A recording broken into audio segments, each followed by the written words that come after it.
Tonight, it's the Fanatic Forum Birthday Bash. We're going to get real talking about episode 3 of The Last of Us with our very special guests. Plus, we've got DCU announcements, new comic books, all kinds of cool stuff coming up right now on the Fanatic Forum.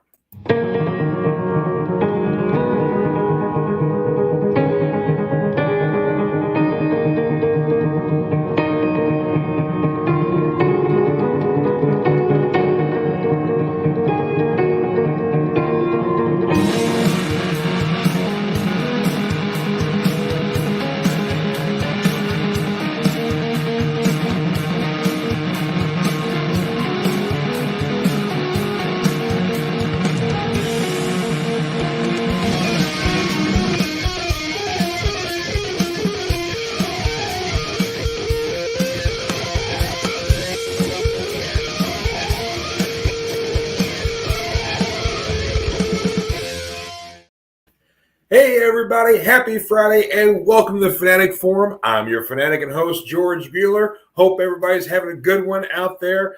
It is a special day here on the Fanatic land because it's my birthday today. So, I don't know, there's no real actual celebration of that, but we're going to do that by talking geek stuff here. I've got a very special guest coming up tonight. Mrs. Fanatic herself, Michelle Buehler, is going to be joining us on our discussion on The Last of Us, episode 3, which, man, I tell you what, we're going to get spoil heavy on this one, but it was a heart-wrencher. But, God, such a wonderful hour of television. But, of course, we've got new comic books to talk about. The major DCU announcements we're going to discuss here, definitely, because, there's some cool stuff on that list. So yeah, lots of fun stuff to talk about here. Got a first comment here, of course. Dave Mattingly, good to see you, sir. And thank you for the birthday wishes. I appreciate that. Oh, yeah. And there's John Pica on here. Howdy to you, sir. Dave Mangley commenting, hey Buehler, come out and play, referencing my Warriors t-shirt that I'm wearing here. Yeah, one of my all-time favorite movies. So seen that a few hundred times. That's what happens when you're obsessed with that stuff here. Well, I tell you, since we're talking old movies just for a second here, I got to plug another podcast, which granted, they probably don't need my help. I'm a huge Tarantino fan, and Video Archives is his podcast with his producing partner, Roger Avery.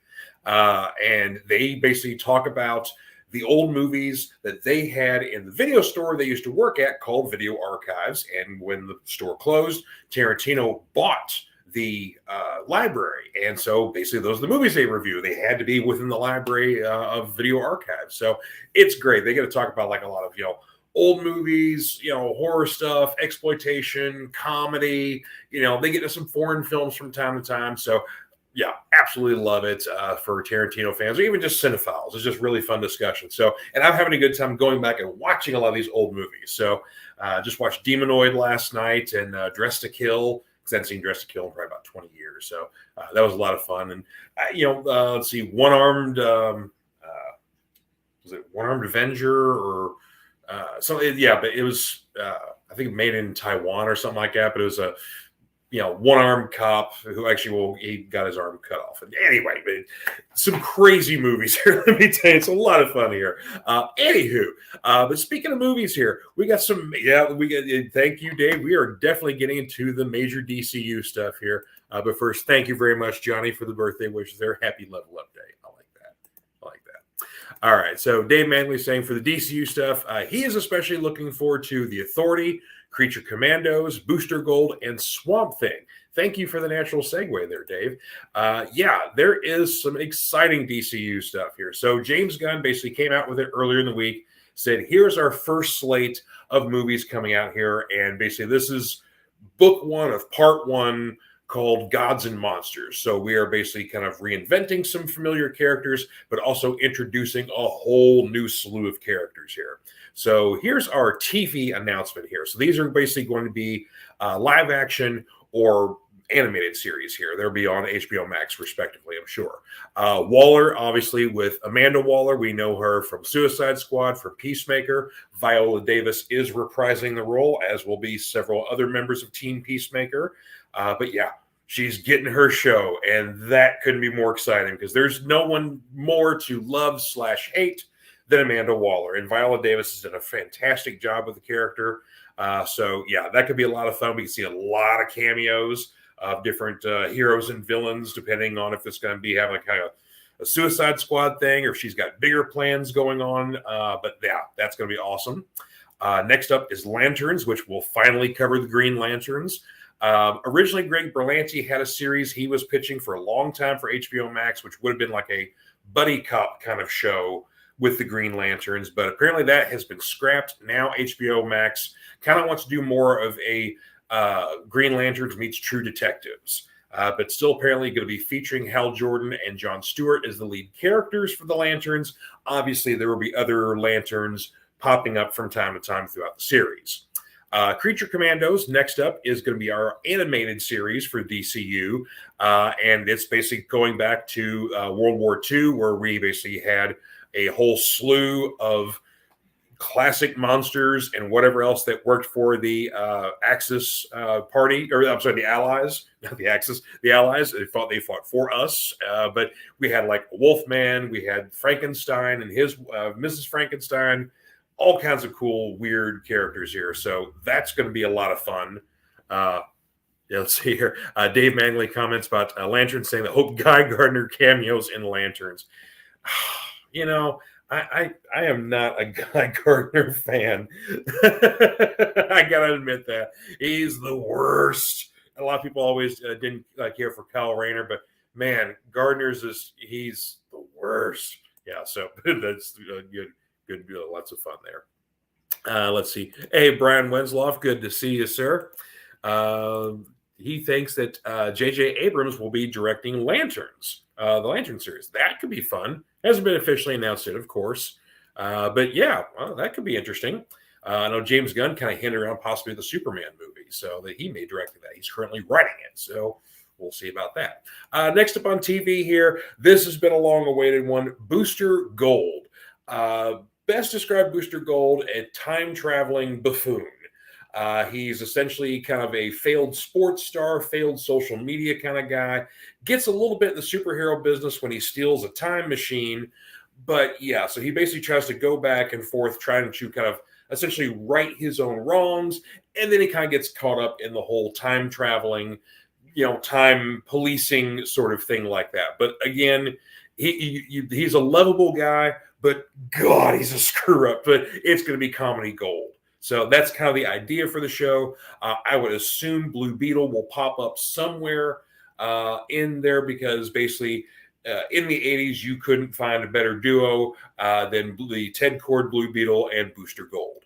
Now, I know they're going to be introducing a Blue Beetle movie later on this year. That's the more recent character of Jamie Reyes, played by... can't remember the actor's name, but he basically is Miguel on Cobra Kai. So I'm very excited about that. He's a good kid, good actor. Let's see. Brian Wensloff saying that Sean Willem Scott would be perfect for Booster Gold. Ooh, that's a good pick. Yeah, there's a lot of people speculating that maybe Chris Pratt is going to take the role of Booster Gold, seeing as, James is over here on DC. Guardians Volume 3 is his last run as Star-Lord. So, there's a lot of speculation on that. But yeah, Sean William Scott wouldn't be a bad pick there. So, yeah, I like that pick. Last on the TV series here is Paradise Lost. This is dealing with the Isle of Themyscira, where Wonder Woman comes from. So you're going to see a lot of Amazons on this one. This may be a way to recast Wonder Woman, possibly, seeing as the Patty Jenkins films have been scrapped. We haven't officially said goodbye to Gal Gadot yet, but it's kind of seems that way, which is unfortunate because I really liked her in the role. But either way, this is what we may see here. May possibly get a new Wonder Woman, but definitely going to be seeing a lot of Amazons on here. Hopefully, if they introduce like the Nubia character, who granted she's not from our Earth, but she's essentially the Black Wonder Woman, and there's a whole other Isle of Themyscira on this other world that basically all the Amazons are Black women. So that would be cool to kind of tie that in as well. So yeah, not exactly sure what we're going to see from that, but basically a whole lot of Wonder Woman action. Next up on the movie announcements here, this is a lot of fun. Superman Legacy, of course, would be our reinvention of Superman here.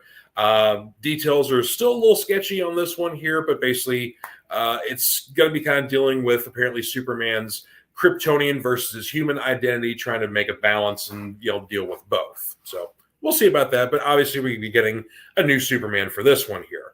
I would assume a younger actor. Next up on the list here is The Brave and the Bold. This is going to be introducing a new DCU Batman, but this will not replace Robert Pattinson in the Matt Reeves movies. Those are still happening as is. They are a separate part of the DC universe. We'll get into that in just a second here. More importantly, what Brave and the Bold does is it finally introduces Damian Wayne, the greatest Robin ever, in my humble opinion. Yeah, I'm very excited about this one here. Dave Mangley's commenting on the Paradise Lost, saying that he was really impressed with young Diana from the Wonder Woman movies. Oh, you'd like to see her in Paradise Lost. Good point, Dave. Yeah, she was really good as the young little Diana. So, yeah, good point. Okay. I wouldn't mind seeing that either. Next up is Swamp Thing. Now, James Gunn did promise that within our TV and movies, there will be some PG-13, and then there will be some R-rated fare.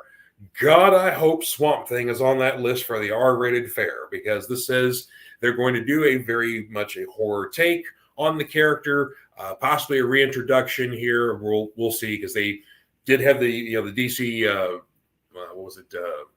DC Universe, the brief streaming site there. They had a series for a season, which was really good, but unfortunately got canceled after the first season due to a lot of political things and behind the scenes stuff that really had nothing to do whatsoever with the ratings of the series. So we won't get into that. But anyway, very dark take on that, hopefully. So looking forward to that. Next up is The Authority. I'm looking very forward to that one, just like Dave Mattingly said. This is basically kind of an anti-Justice League in the sense that basically they see the world as being broken. It needs to be righted. It needs to be righted by them. And they're going to do it by any means necessary. If some people have to be collateral damage, well, you can't make an omelet without breaking some eggs. So, but this is a very, to the point, not a superhero-y team, even though they are made up of superheroes. So this is going to be very interesting. Originally, in the 90s, you had the Stormwatch series from Image Comics. Later, it got turned into Wildstorm, and then it was bought by DC. When that happened, they didn't Image and Wildstorm liked it, but it wasn't making sales. So they handed the book over to Warren Ellis and said, you can reinvent it any way you want to. Cue The Authority. Complete reinvention of Stormwatch here with characters like Jenny Sparks and Jack Hawksmoor. But this also introduced Apollo and the Midnighter, which is really cool. Basically, they were always been classified as the gay version of Superman and Batman, and they're a couple.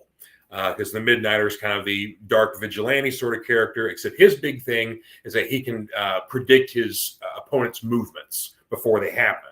So he's basically kind of like the perfect fighter in that way.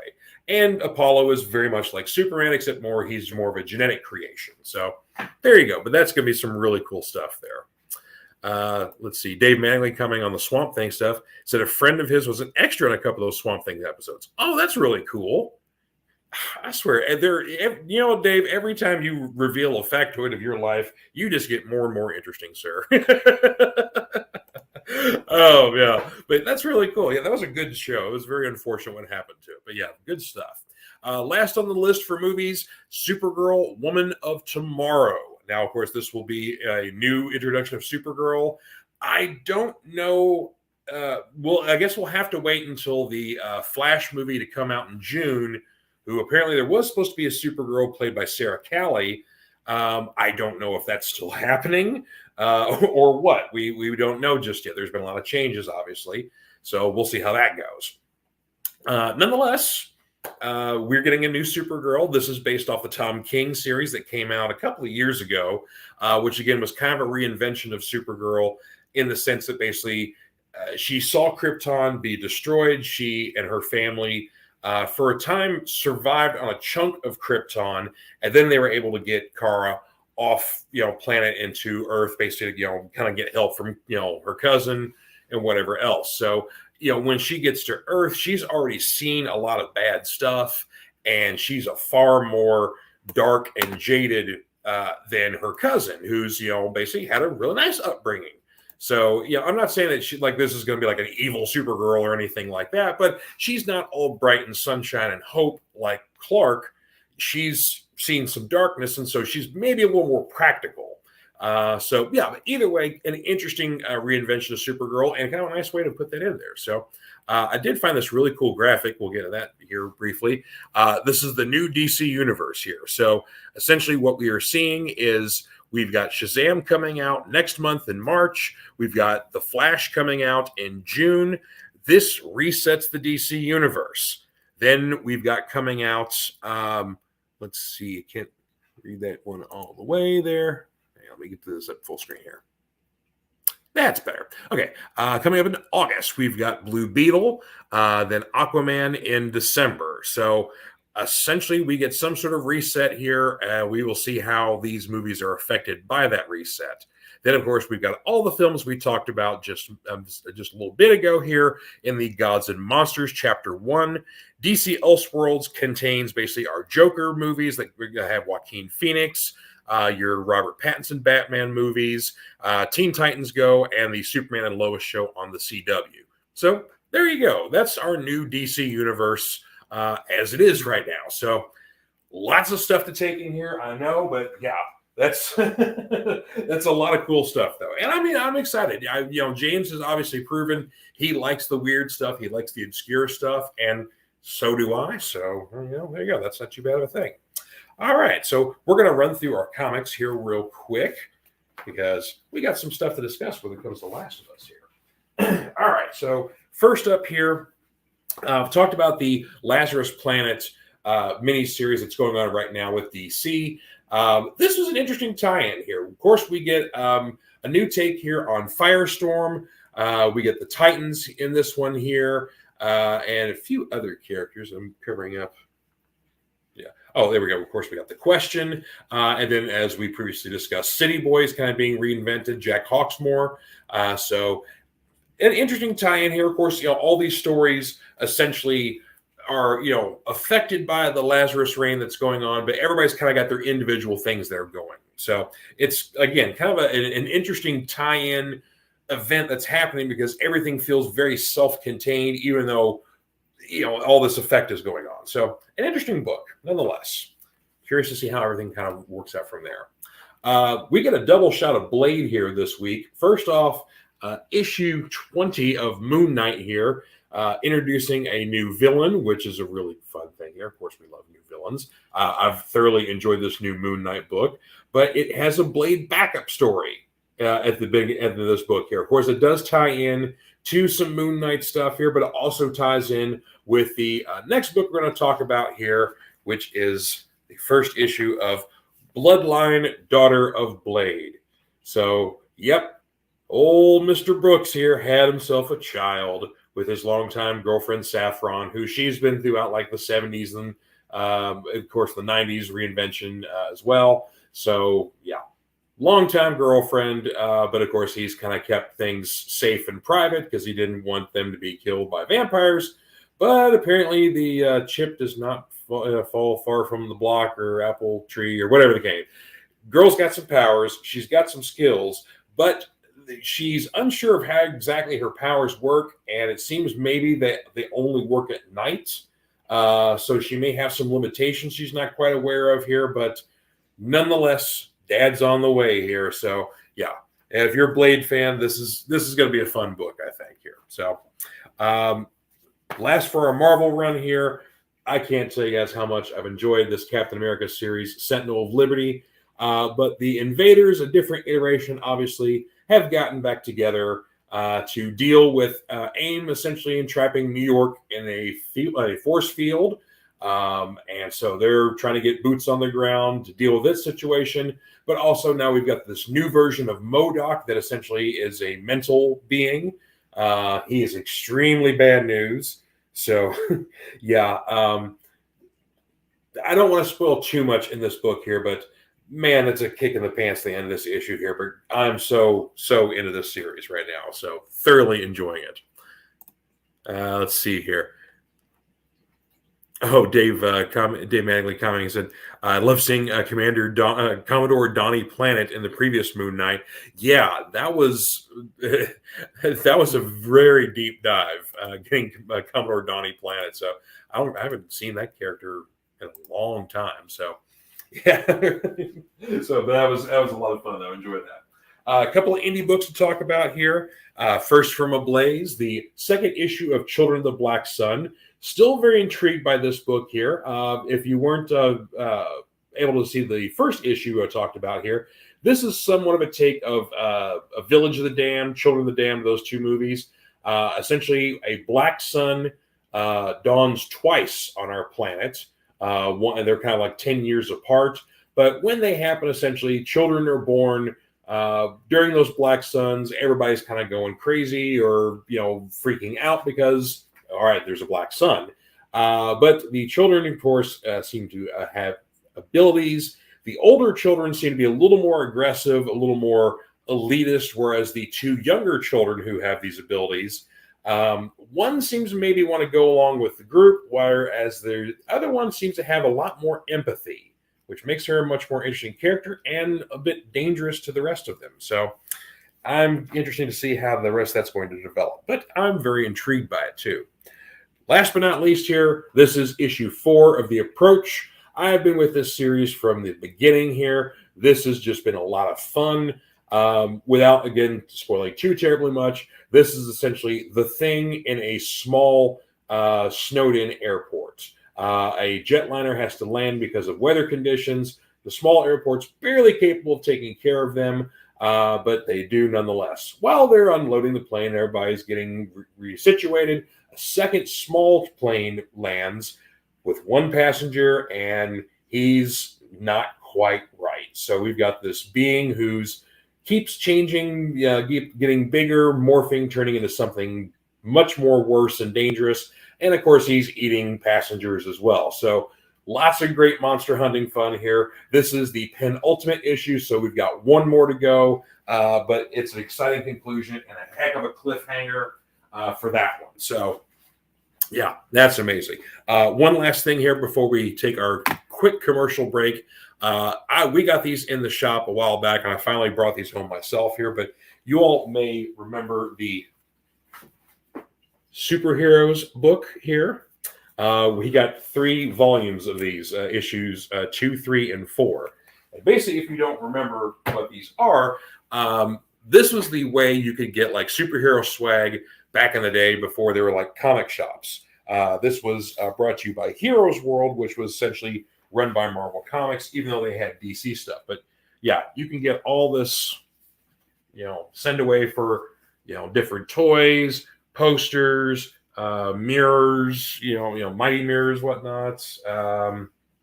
All these big poster stuff like that. So yeah, this was essentially just a catalog for getting superhero, or like here's like the big collections, like the old Son of Origins, Bring on the Bad Guys, stuff like that. So yeah, just a fun little nostalgia thing here. So yeah, I just got a kick. I couldn't believe we got those in the shop. So anyway, so we're going to take a short commercial break, and then we're bringing our special guest and talking about The Last of Us. So we'll be right back. Comic Books for Kids provides comic books to kids in hospitals and cancer centers across the U.S. It's a place where we can all work together to make sure every child has a comic book. 100% of all proceeds go towards the kids. It's about making a difference, and while they're in the hospital, allowing them to fly like a superhero, battle dragons, or rescue teddy bears. We are in every state in the country and now support over 160 hospitals. Every month, we add more. Visit cb4k.org. Hey, everybody. Let me adjust the camera here just a little bit here. May I present to you Mrs. Fanatic Michelle Buehler here. Hello. I've been wanting to have you on the show for forever, so. And I finally have time. Normally, I'm not home, but when you're not home and you are not quite in the mood because Fridays you've had a long day of teaching because you are a teacher. yes, so. I'm a high school teacher, so every day is about survival. But we made it tonight, and I'm not caffeinated, but it'll be okay. There you go. And Dave Mattingly saying, "Welcome, Mrs. Buehler." So. Hello. All right. So tell us a little bit about yourself. Which, of course, you said you were a teacher. So how long have you been teaching? I've been teaching for 22 years, all the same school, high school, seniors, and a college class. So, yeah. Of course, you handle a lot of the ACT stuff too. Yes. So college prep, sort of thing like that. Yeah. So all right. I stay busy, but I love it. I wouldn't want to do anything else. It's a labor of love because it's sure not a labor of money. Yeah, that is true. Yeah, but hey, we don't have kids; we have cats. So exactly. There you go. So and they're somewhere. Yeah, they're usually trying to get on camera with us here, but they're scared tonight for whatever reason. Yeah, or they're asleep. One or the other. Yeah. Nonetheless, so what are more of your geek passions? That's what we like to talk about on the Fanatic Forum here. So, what did you grow up like watching, like TV and movies as a kid? Well, I really liked like the movies like Tron. Kind of got me into the mix of the fantasy plus reality, and that was always really interesting. I liked the when I was old enough to be able to watch the scary movies. That's what this shirt is. It's my Nightmare on Elm Street 3. Yeah, here's my shirt. Yes. So that's my favorite one. Oh, what else? Well, see, a lot of 80s, like campy, cult classic 80s movies. Yeah, well, there's a particular 80s movie that, of course, well, you're a big John Hughes fan, obviously. Yes, love my John Hughes movies, Pretty in Pink and all those. But there's a particular 80s film that's kind of obscure to some, maybe, that you love and have watched constantly. Yes, it is Girls Just Want to Have Fun. And Sarah Jessica Parker, when she's like 5 or something. Is Helen Hunt. Yeah, Helen Hunt's in it. Richard Blade plays the dance TV host. So, and I think that's really neat. So, yeah, it's one of my favorites. But yeah, I was a big reader and a big sports fan. Still am. So that's kind of where he has his. He geeks out on geek stuff. I geek out on sports stuff. Yeah, see, here's the odd thing about us. So my sport is wrestling, but that's it. You watch real sports, like basketball and football, and you have gone to games on a regular basis, and I've been to a couple of games, and the hot dogs were good. And he sits and reads his comics on his phone the entire time. So there's no point in you coming because then you just get bored. So I would just rather you stay here and play your games, and I'll go and cheer for all the sports and score all the points. There you go. Yeah. I mean, though you have gone with me to wrestling shows and enjoy those. The people watching is perfect. It is. John Pike is commenting here. It says, "Welcome, Michelle. George must have been reading my mind this week because, okay, am I talking about having Michelle on the show? Okay." That's true, because again, I want to have you on the show for a while. So, yeah. So, but of course, since we've gotten together, of course, we're not a comic book fan and whatnot, but you've gotten into the comic book movies, obviously. Yes, I love all those movies. I didn't even know who Thor was when we first started dating. I was like, who is that thing hanging from your rearview mirror? It was like an old keychain. It was all faded out, and I was like, who is that? But, now we are both big Marvel movie fans. I love the Black Panther movies. Oh, my gosh. Now we can watch Wakanda Forever because it's on Disney+. That's right. Yeah. Love my Captain Marvel, any of those, girl power kind of women kicking butt kind of movies. I love those. Yeah. I'm not real big on the animation. I never really have been, but you liked What If though? We watched. Well, yeah, stuff like that. Yeah, you're not an animated, sort of. Yeah, I'm not going to sit down and Finding Nemo. No, I don't like that stuff. Yeah, you grew up on the live action Disney movies more than you did the animated stuff. Yeah. Yeah, so because I'd never seen stuff like Pollyanna and Summer Magic. Summer Magic, I love that one. Yeah, it's so great. All the Haley Mills movies, I grew up with those. Yeah, so you've introduced me to those movies, and I like watching those with you from time to time. Yeah. So, yeah. So you like busting out Summer Magic in the summer, and that's it's seasonal. Cool. There's seasonal movies. You can't watch Summer Magic in the fall. That's wrong. Yeah, we have to watch Days Confused on the last day of school. Yes, so that's always a requirement. There you can't listen to the Alice Cooper song until the last week of school. Like there's a whole rule book. There are rules. It's just in here right now, but we'll see what happens. I have a few rules, but you definitely have. Yeah. You have a lot of rules. I have a lot of rules. Yes, I do. This is a house of order. I mean, you picked it, so you picked me. It's okay. It's okay. Nonetheless, here, but yeah, of course, one other thing I always talk about on the show from time to time is that, of course, you watched some of the Mad Max movies when you were a kid, but I took you to see Fury Road, and oh my God, I just fell in love with it. I don't know what it was. It was just just fast paced, and I love Charlize Theron's character and just the whole thing of it. I mean, I could watch that movie every single day, even if it's on TV and it's like the last 30 minutes. I'm gonna sit and watch it. Yeah, and I feel like a bad Mad Max fan because you've seen that movie more than I do. There's times kind of like, hey, you remember this, the Mad Max movie here? So, but there is one particular movie that you love that there is a bit of a divide that we have where I don't love it as near as much as you do. Would that be The Fifth Element? That would be indeed The Fifth Element. Yes. I'm with you for like the first 45 minutes to an hour with it, but as soon as Ruby Rod is introduced and they're on the boat, it's like his scream is so hilarious. But I don't know, I just love that whole entire movie. I love the Luke Besson kind of feel, all of his stuff that he does. I mean, I love a lot of his other movies, but that's just one that just like I like some of it, but not all of it. So. So I have to watch that in my own room. Let's see. Let's get some comments here. So Dave Manley saying, Georgia makes it Louisville this weekend. Check out Oddies and Curiosities Expo tomorrow on the fair. Oh, yeah. That'd be kind of fun. Let's see. Next one here saying. There was one where he said, thanks for having you on the show. Oh, yes. Yes, thank you. I appreciate it. Yeah, that's it. Yeah, it's on the right now. Oh, okay. Yeah, I'm new to all of this. I'm just like pointing at the screen. What's happening? See, and Dave Mangley also commenting, says he watched Wakanda Forever on Wednesday. He still likes it better than Black Panther. So there you go. So yeah, we haven't rewatched that since it was in theaters. No, we haven't. Yeah, I cried through the whole beginning of it and then the end, and I'm like, just Marvel, stop with the tears. Yeah, well, it's the movie's a funeral twice. Yeah. Dave Mangley comment again. George, without Chris Tucker, it would just be an ordinary action movie. Yes, with a sci-fi twist. It's a love story. Man, there's every time you turn around, there's a bomb or something. I mean, he's just so funny.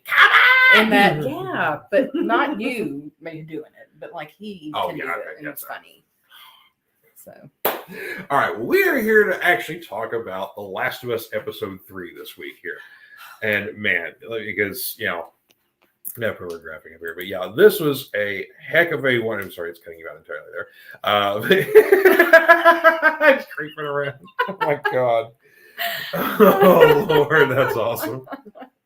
But yeah, so a heart-wrenching episode here. Yes. But from your perspective, of course, you watched me play the games. You didn't actually, No, I don't play any games. I don't know how to work and I don't care to learn, but I really enjoy watching him play. It's super fun, and I'm especially games where like you're in control of where, like, walk in there and shoot that zombie or whatever, GTA 5, I'm like, run over that prostitute. So it's fun to be in charge of the movie that you're watching. I talked about last week how you were a horrible influence on me with playing GTA because you're like, oh, pick up the hooker. All right, now kill her. All right, let's, all right, now run over those people here. Shoot this guy. All right, let's go to the strip club. And now you need new clothes. Let's go to the store and just steal a bunch.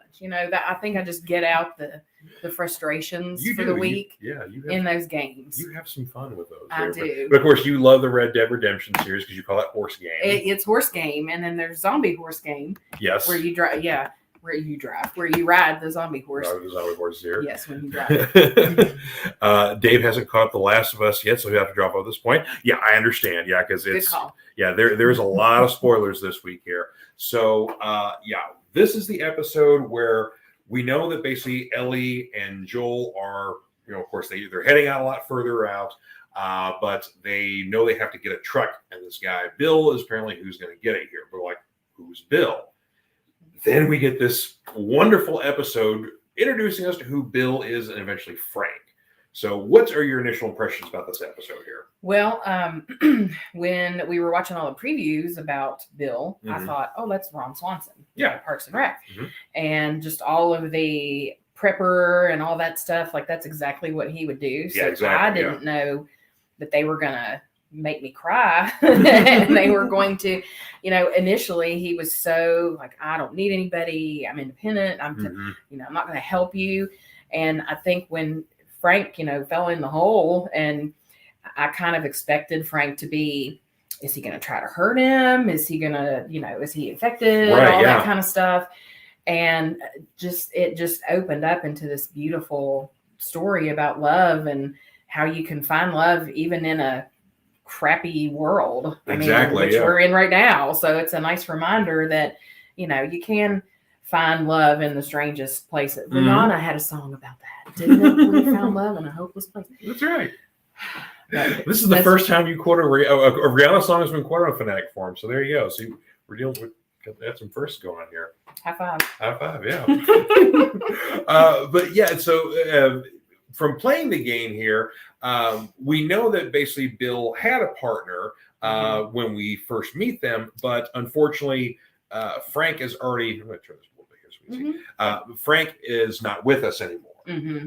We find actually later on there's like a letter, and you find out that Frank committed suicide because he got infected. Right. But you don't really get as much of a backstory. Bill's just there to essentially have a little bit of a story and then give you a truck. Here, let me show you a little comparison here. So on the left here is Nick Offerman, obviously, and then on the right is how Bill looks in the game. That's very close. I like, it almost looks like the game looks like Bill plus Joel. Like if Bill and Joel were merged.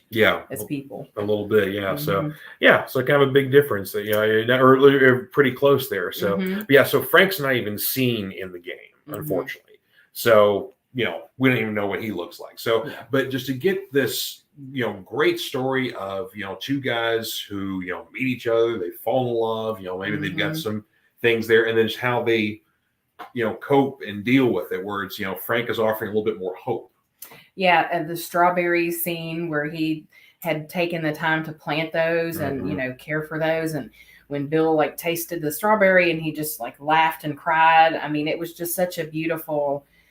I didn't expect, like I forgot we were in some kind of crazy plague-driven world for a minute, and just all of the little memories that they shared, and it was like what did we say? It was like the beginning of Up. Exploded. Like here's the whole life that you've missed, and here's all the people that they just created this little world for themselves, and they didn't have anybody else, but it was just so touching.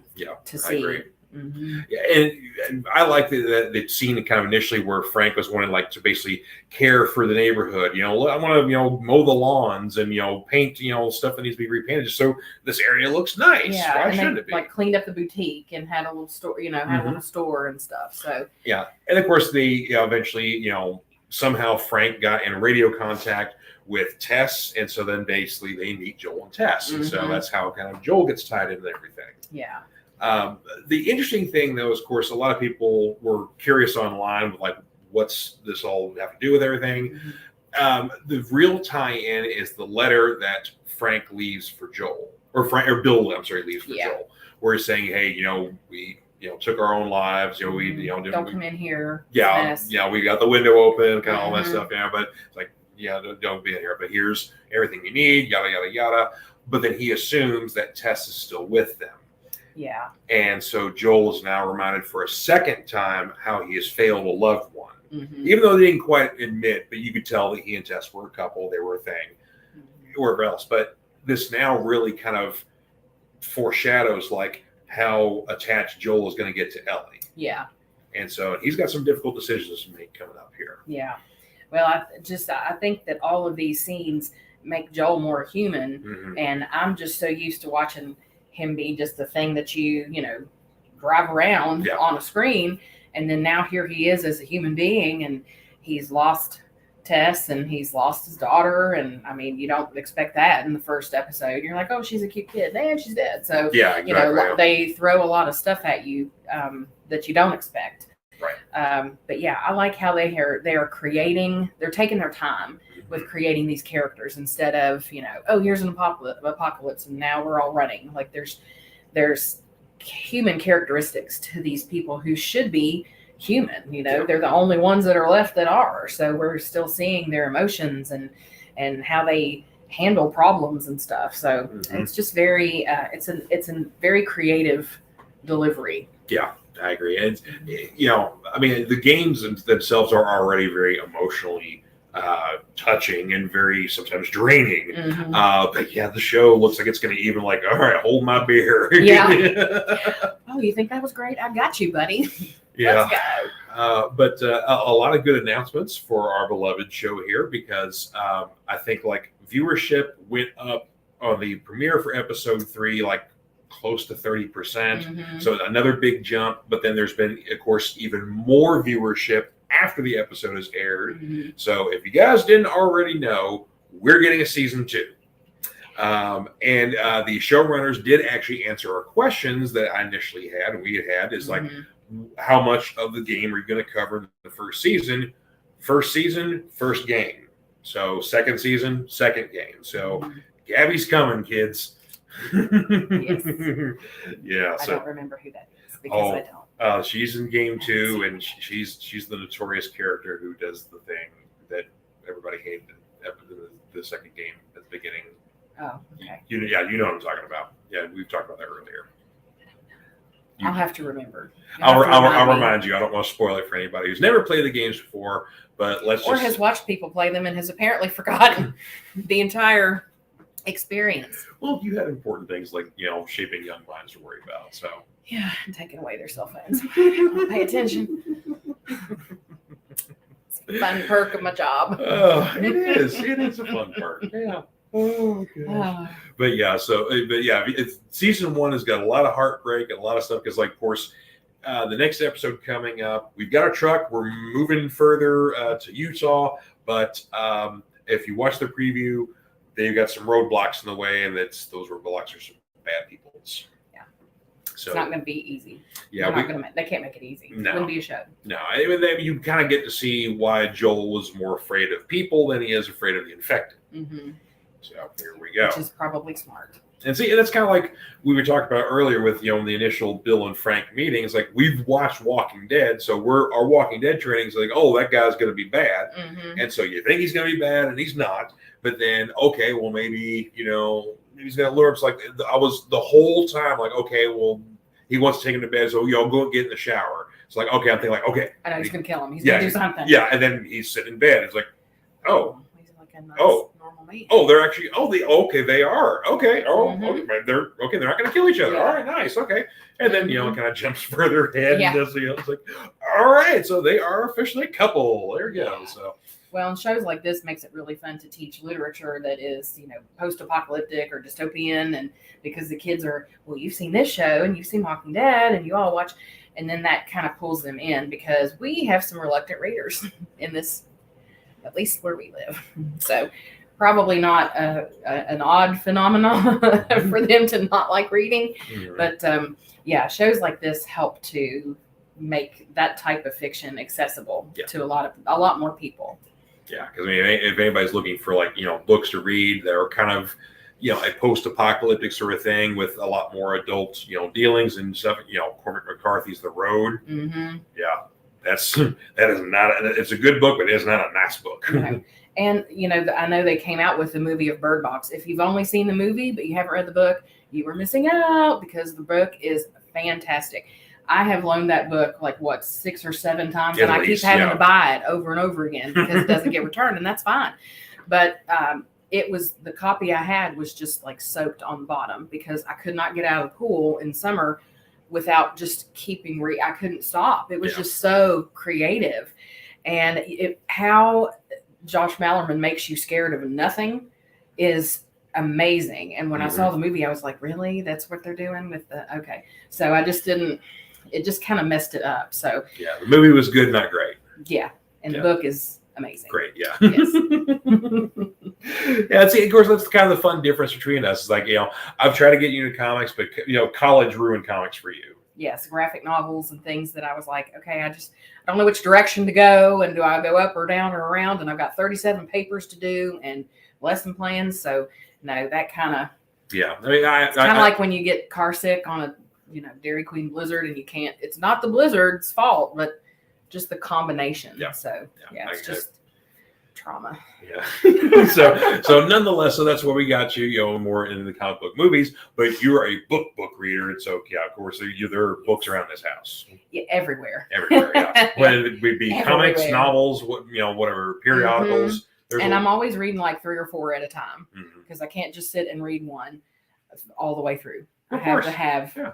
I've got a scary book that I'm reading, and I have kind of a brain trash book that I'm reading. So I have to have a lot of, just depends on what I'm feeling. Yeah, I do that. Yeah. It's like a mixtape of books up in my room. I like that mixtape of books. Mhm. Well, I think that about wraps things up for us this week here. So I'm so glad we got to have you on the show I this week. know, that was fun. See, this got to be a regular thing now. So we have to talk about stuff that you know about, so we can add to the conversation. Yes. So we're not just sitting here, not going what we're talking about. So. Or making our Kroger list or something. You forgot paper towels.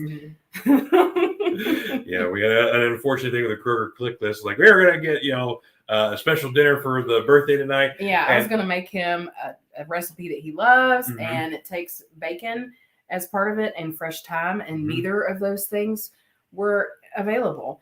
And I'm like, well, what in the heck why did I sit in this line? So, yeah, we're just going to go eat pizza. Yeah. I'm going to take him out to dinner. Little Charlie's, man. A Mhm. true gift to Elizabethtown, because it's a real New York pizzeria in E-Town. Yes. Not in New York, Mm-hmm. but it's authentic. So, yeah. We're going there tonight, and we're going to do the chicken thing another time. When I can find the time.